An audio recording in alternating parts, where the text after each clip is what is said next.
Hello, yes, please nkwaniriza nate ku Focus TV. Leo tugenda kwatunuulira how to maintain hygiene on your farm. Okuuma otya obuyonjo ku farm yo. Okuuma otya obuyonjo ku farm yo. Obuyonjo kintu kikulu. Okuuma obuyonjo kintu kikulu okubeera nga n'enkoko zo ozifunamu. Tova ku Focus TV katukomewo. Program Focus Farms, of course tuiga kulunda nkoko. Sifa bamanyi nnyo okulunda enkoko, naye ate tusharinga experience eyezo enkoko zitubaddeko nazo netubeera nga tugabana naawe ayagala okulunda enkoko.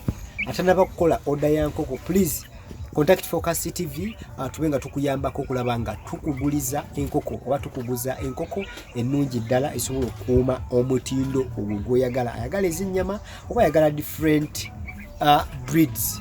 Contact Focus Farms oba Focus TV tubenga tukuyambako okubanga ofuna enkoko zoyagala okufuna mu mwaka guno 2024. And of course tugambye okwogera ku hygiene. Hygiene kintu kikulu kitya. Omuntu yenna gwe farmer omulunzi gw'olina sooka okutandikibwako obuyonjo otya okuva ku ngoye zoyambala ku farm. Okuva ku ngoye zoyambala ku farm mpaka engoye zoyambala mu munda ng'oyingidde mu nkoko zirina okuba nga za njawulo zitya, because enkoko zaffe bw'oziyingiramu zeeronda oba zaagala nnyo ekintu ekiyingidde munda mu nnyumba yaazo, so ziteekwa okuba nga zikubojjako osobola okwetaalirako oba osobola okuba nga afunye obuwuka oba obulwadde bwonna bw'ofunye eyo gy'otambulira n'obuleeta mu nkoko zino. So gwe ng'omuntu wenna sooka obeere muyonjo, faama beera muyonjo. Ekyokubiri, oba oyingira mu faamu yo oba oyingira mu poultry farm house, please make sure you disinfect oba okozesa disinfectant yonna olaba nga weeyonja, because kituyambako okukuuma omutindo ogwo gw'obuyonjo. Secondly, atuyingidde mu faamu munda muli mu nnyumba ey'enkoko, kiki kye tulina okukola? Okisookera ddala olina okukuuma ennyumba eno nga nnyonjo etya.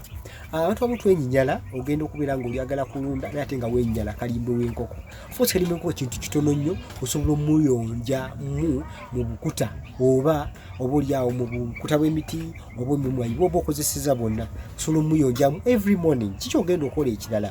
Because ozze kuziwa mmere, olumala okuyonja feeders, olumala okuyonja kye tuyita drinkers, gwe ng'oyitamu anti oziwadde ebyokulya. No, please take time, take extra time, oyonje kalimbo oyo ali mugundi ezo enkoko, oba funa kaleeke oyise mu bukuta obw'emmwanyi oba obukuta bw'omuti, so that kalimbwe abadde kungulu adda munda. Ekyo kiyambako nno okukuuma enkoko zo nga nnyonjo obutafuna bukyafu.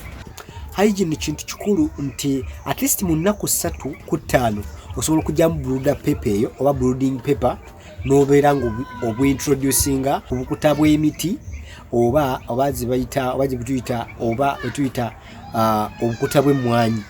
That is bwe tukozesa okulaba nga twawula floor, twawula cement wansi n'enkoko kwebeera, nti obukuta obwo obw'emiti oba obw'emmwanyi butuyambako okubeera nga bukuuma enkoko. Enkoko naturally mu butonde bwazo zaganya okubeera mu kifo ng'etakula, erina byetakula, so obukuta buno bukituyambako. Secondly, nga tugeze ku feeders, enkoko buli weebanga erya esobola okuba nga ekyafuwaza mu mmere, so oteekamu kalimbe. What you do, the moment kojja okuwa emmere endala different meal, please make sure oyonja obuti oba bu feeders obwo buba buyonjo ddala okusobozesa okuuma omutindo gw'obuyonjo ku faamu yo, naddala mu kiyumba mu nkoko munda. Drinkers zaffe tuzikuuma tutya?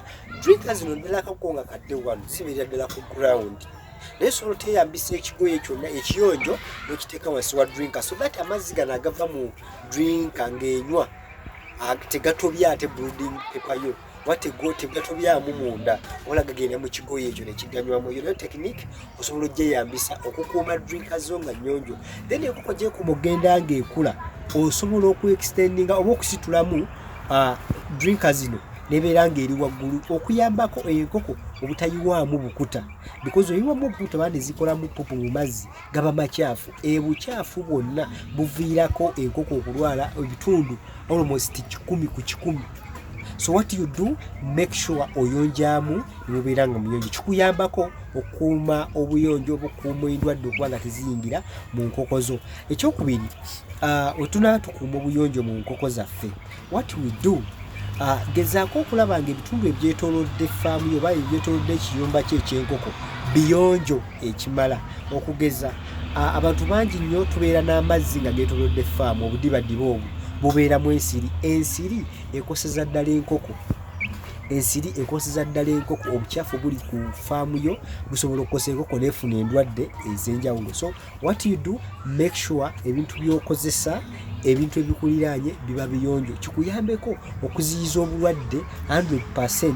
Osobola okulunda enkoko bunches ez'enjawulo ate ng'enkoko ezo tozikusaza oba tozifiiriddwa.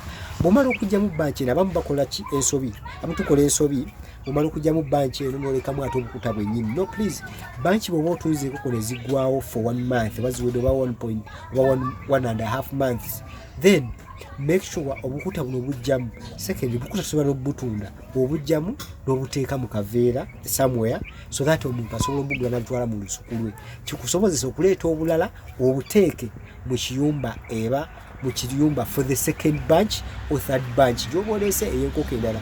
Kyo nakyo kituyambako okukuuma obulwadde nga tebuyingidde mu nkoko zaffe. Obadde olaba Focus TV, teweerala okusubscribinga, teweerala okuhitinga subscription button oba okunyiga notification button. Ofune bingi nnyo ebikwata ku nkoko, ofune bingi nnyo ebikwata ku kulunda enkoko, tusobole okufuna ssente mu kulunda enkoko. Tulwanyise ebbula ly'emirimu mu buvubuka. Kola programu eyo ekubiriza kukola tusobole okulwanyisa ebbula ly'emirimu mu bavubuka nga twetandikirawo ebintu bitonotono. Ate naba tutandika kulunda nkoko, nkujjukiza lunda enkoko.